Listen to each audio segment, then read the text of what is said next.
नमस्कार दर्शक बंधु मु जीवन स्वागत करुच्ची मोर आज एक नवा भिडियो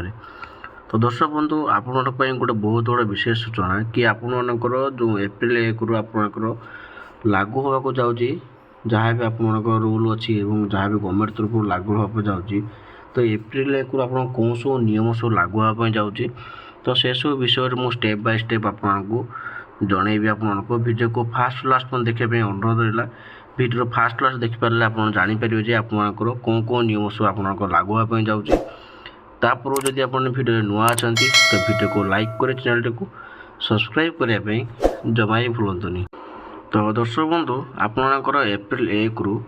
जहाँ भी आप नियम लागू अच्छी तो से सब नुआ आपणकर नियम सब लागू होगा जाऊँगी तो एप्रिल 1 रु चलो जाना कौन कौन नियम सब आप लागू होगा जाऊँगी ठीक अच्छे तो आप भल भाव में बुझाते जिनटा को आपने तो से सब जिन कही नए आप यथाशीघ्र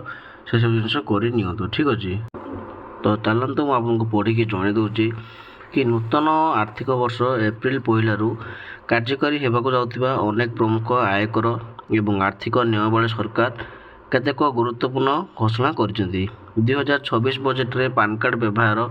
नगद कारबार पिलामानक शिक्षापी टिकस छाड़ निवेश संयुक्त टिकस एवं शेयर बजार नियमावली समेत अनेक परिवर्तन घोषणा कर परिवर्तन गुड़िक लक्ष्य होची छोट छोट कारबार जनसाधारण को आश्वस्ति प्रदान करने सहित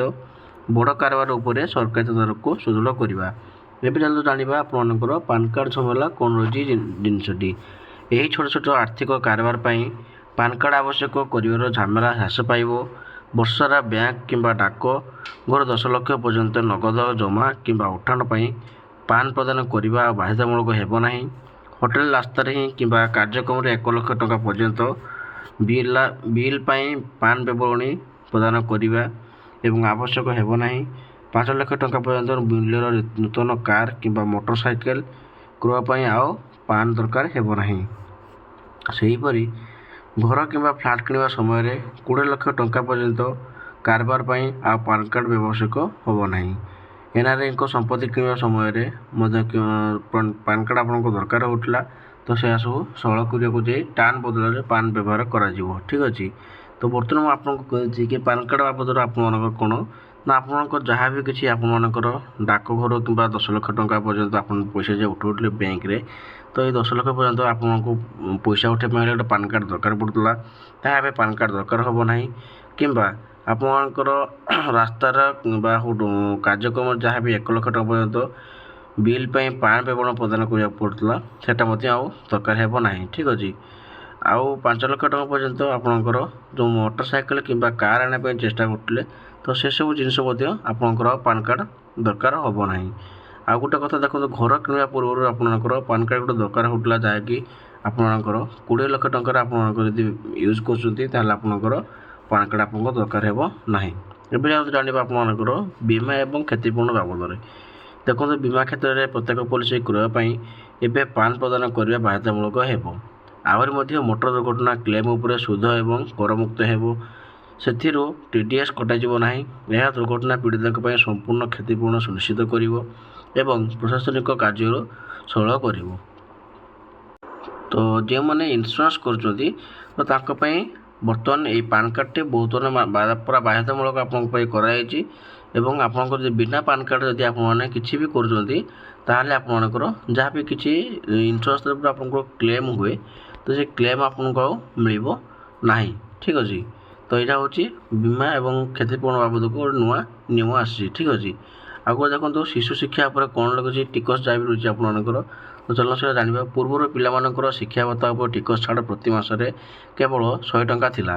किंतु एबे प्रति पिलांक पई यह प्रति मासरे 3000 टंका वृद्धि कर पूर्वर 300 टंका थिबा हॉस्टेल भत्ता छाड़ को एबे प्रति पिला पई प्रति मासरे 9000 टंका को वृद्धि कर यह साधारण परिवार को पिलामानक शिक्षा एवं हॉस्टेल खर्च यथेष्ट आश्वस्ति प्रदान करिवो। देखंतु आपन पिला माने आगु भत्ता पाउले जहाँकि मासक आपंकर 100 टंका था एवं से आपको 3000 टंका हो जाए तो ता पूर्व आपंकर जो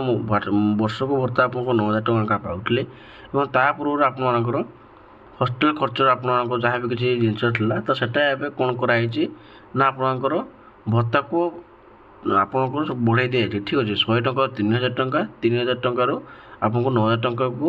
ବୃଦ୍ଧି କରାଯାଇଛି। ଠିକ୍ ଅଛି, ଯାହାକି ଆପଣଙ୍କ ହଷ୍ଟେଲ ଖର୍ଚ୍ଚ କିମ୍ବା ଅନ୍ୟାନ୍ୟ ଖର୍ଚ୍ଚମାନରେ ପିଲାମାନଙ୍କର ପଢ଼ାପଢ଼ି ଖର୍ଚ୍ଚରେ ଆପଣଙ୍କୁ ଯଥେଷ୍ଟ ସାହାଯ୍ୟ କରିବ। ତାପରେ ଦେଖନ୍ତୁ ସେୟାର ବଜାରରେ ମେନ୍ କଥା ହେଉଛି ଆପଣଙ୍କର ସେୟାର ବଜାରରେ ଯେଉଁ ନିୟମ ପରିବର୍ତ୍ତନ ହେଉଛି। ଦେଖନ୍ତୁ ସେୟାର ବାଇକ୍ରୁ ପ୍ରାପ୍ତ ଆୟକୁ ଏବେ ପୁଞ୍ଜି ଲାଭରେ ବ୍ୟବହାର କରାଯିବା ପାଇଁ ଫର୍ଚୁନସ୍ ଟ୍ରେଡିଂ ଉପରେ ST 0.05% ଏବଂ ଅସ୍ପନ୍ ପ୍ରିମିୟମ୍ ଉପରେ 0.15%କୁ ବୃଦ୍ଧି କରାଯାଇଛି, ଯାହାଦ୍ୱାରା ଟ୍ରେଡିଂ ଖର୍ଚ୍ଚ ବୃଦ୍ଧି ପାଇଛି। ଅଡିଟ୍ ହୋଇନଥିବା ବ୍ୟବସାୟ ଏବଂ ବୃଦ୍ଧିକର୍ତ୍ତାଙ୍କ ପାଇଁ ITR ଫାଇଲ୍ କରିବା ଶେଷ ତାରିଖ ଅଗଷ୍ଟ 31 ପର୍ଯ୍ୟନ୍ତ ବୃଦ୍ଧି କରାଯାଇଛି। ତଥାପି ସାଧାରଣ ଚେତନାଭୋଗୀ ବ୍ୟକ୍ତି ITR 1/2 ଫାଇଲ୍ କରୁଥିବା ବ୍ୟକ୍ତିମାନଙ୍କ ଜୁଲାଇ 31 ସୁଦ୍ଧା ଟିକସ ରିଟର୍ଣ୍ଣ ଫାଇଲ୍ କରିବାକୁ ପଡ଼ିବ। ଠିକ୍ ଅଛି, ଯାହାକି ଆପଣଙ୍କର IT ରିଟର୍ଣ୍ଣ ଯେଉଁଟା କହୁଛି କି IT ରିଟର୍ଣ୍ଣ ମଧ୍ୟ ଆପଣଙ୍କର ଗୋଟେ ବହୁତ ବଡ଼ ଚେଞ୍ଜେସ୍ ଆପଣଙ୍କୁ ମିଳିବା ପାଇଁ ଯାଉଛି, ଯାହାକି ଆଗରୁ ଆପଣମାନେ 0.05% ଆପଣଙ୍କୁ ଦେବା ପାଇଁ ପଡ଼ୁଥିଲା, ସେଟା ଏବେ ଆପଣଙ୍କ 0.15% ଆପଣଙ୍କୁ ଦେବା ପାଇଁ ବାଧ୍ୟତାମୂଳକ ଅଛି। ଏବଂ ଯାହା ବି ଆପଣଙ୍କର IT ରିଟର୍ଣ୍ଣ ହେଉଛି, ଯାହାକି ଆପଣଙ୍କର ଲାଷ୍ଟ ଅଗଷ୍ଟ ତାରିଖ ସୁଦ୍ଧା ଆପଣଙ୍କ ସମସ୍ତେ ଆପଣମାନେ ପାଇପାରିବେ। ଠିକ୍ ଅଛି, ମାନେ ଟୋଟାଲ୍ ଟିକସ ଆପଣଙ୍କର ପୁରା ଆଦାୟ କରାଯିବ ଏବଂ ଜୁଲାଇ 31 ସୁଦ୍ଧା ମଧ୍ୟ ଆପଣଙ୍କର ଏଠି ନୋଟିସ୍ କରାଯାଇଛି। ଠିକ୍ ଅଛି, ତ ଏବେ ଚାଲନ୍ତୁ ଜାଣିବା ଆପଣଙ୍କର ରୋଡ୍ ଟ୍ୟାକ୍ସ ବିଷୟରେ। ଠିକ୍ ଅଛି, ଦେଖନ୍ତୁ ଆପଣଙ୍କର ଏଠି ଲେଖା ହେଇଛି ପୁଣି କାନ୍ଦିବ ପକେଟ୍, ଏପ୍ରିଲ 1ରୁ ମହଙ୍ଗା ହେବ ଟୋଲ୍ ପ୍ୟାସ୍, ଜାଣନ୍ତୁ ଗଣିବେ କେତେ ଟଙ୍କା। ଠିକ୍ ଅଛି, ଆପଣଙ୍କ ଯେଉଁ ଟୋଲ୍ ପାସ୍ ଥିଲା ଆପଣମାନଙ୍କର, ତ ଏ ଟୋଲ୍ ପାସ୍ରେ ଆପଣମାନଙ୍କର କେତେ ଟଙ୍କା ବଢ଼ିଛି ଆପଣମାନଙ୍କର, ତ ସେଟା ମଧ୍ୟ ମୁଁ ଆଗରୁ ପୂର୍ବ ଭିଡ଼ିଓ କହିସାରିଛି ଏବଂ ଏବେ ଆପଣଙ୍କୁ ମୁଁ କହିଦେଉଛି କି ଆପଣଙ୍କର କେତେ ଟଙ୍କା ବଢ଼ିଛି। ଠିକ୍ ଅଛି, ଦେଖନ୍ତୁ ଆପଣଙ୍କର ଏଇଠି ଲେଖା ହେଇଛି କି ଆସନ୍ତା ଏପ୍ରିଲ 1 ତାରିଖରୁ ଜାତୀୟ ରାଜପଥ ଦେଇ ଯାତ୍ରା କରୁଥିବା ଆହୁରି ମହଙ୍ଗା ହେବାକୁ ଯାଉଛି। ଭାରତୀୟ ଜାତୀୟ ରାଜପଥ ପ୍ରାଧିକରଣ ପକ୍ଷରୁ ବାର୍ଷିକ ଟୋଲ୍ ଟିକସର ସଂଶୋଧନ କରାଯାଉଛି। NHAI ବାର୍ଷିକ ଫି 3000 ଟଙ୍କାରୁ 3085 ଟଙ୍କାକୁ ବୃଦ୍ଧି କରିବାକୁ ନିଷ୍ପତ୍ତି ନେଇଛି, ଯାହାକି ଆପଣମାନଙ୍କର 2026 ଏବଂ 27 ଆର୍ଥିକ ବର୍ଷ ପାଇଁ ପ୍ରଯୁଜ୍ୟ ହେବ। ଠିକ୍ ଅଛି, ଯେଉଁମାନେ କି ଆଗରୁ ଫାଷ୍ଟାଗ୍ ବ୍ୟବହାର କରୁଥିଲେ, ତ ସେମାନଙ୍କରୁ ଏବେ ବର୍ତ୍ତମାନ ନୂଆ ଗୋଟେ ନିୟମ ଆସିଯାଇଛି କି ଆପଣଙ୍କର ଯେଉଁ 3000 ଟଙ୍କା ଆପଣଙ୍କର ବର୍ଷକୁ ଥିଲା। ଠିକ୍ ଅଛି, ମାନେ ଆପଣଙ୍କର ଗୋଟେ ବର୍ଷକୁ ଆପଣମାନେ 3000 ଟଙ୍କା ଦେଇକି ଆପଣମାନେ କ'ଣ କରୁଥିଲେ ନା ରୋଡ୍ ଟ୍ୟାକ୍ସ ପୁରା ଫୁଲ୍ ଭାବେ କରୁଥିଲେ। ଠିକ୍ ଅଛି, କିନ୍ତୁ ବର୍ତ୍ତମାନ ସେଟାକୁ ଆପଣଙ୍କର 75 ଟଙ୍କା ଏଇଆଡ଼େ କରାଯାଇଛି, ଯାହାକି ଆପଣଙ୍କର ବର୍ଷକୁ ରହିବ 3075 ଟଙ୍କା। ଠିକ୍ ଅଛି, ଯେଉଁଟାକି ଆପଣଙ୍କୁ ଏଇଠି ମଧ୍ୟ ଲେଖା ହେଇଛି ଏବଂ କେତେ ପରସେଣ୍ଟ ବୃଦ୍ଧି କରାଯାଇଛି ନା ଆପଣଙ୍କର 2.5% ଆପଣଙ୍କୁ ବୃଦ୍ଧି କରାଯାଇଛି। ଯଦି ଆପଣ ବୁଝିପାରୁନାହାନ୍ତି ମୁଁ ଆଉଥରେ ଆପଣଙ୍କୁ କହିଦେଉଛି। ଦେଖନ୍ତୁ ଆପଣମାନଙ୍କର ଗୋଟେ ବର୍ଷକୁ ଆପଣ ଟ୍ୟାକ୍ସ ଦେଉଥିଲେ, ଯାହାକି ଆପଣ ଟୋଲ୍ ଗେଟ୍ ପାସ୍ ରହୁଥିଲା 3000 ଟଙ୍କା ରହୁଥିଲା,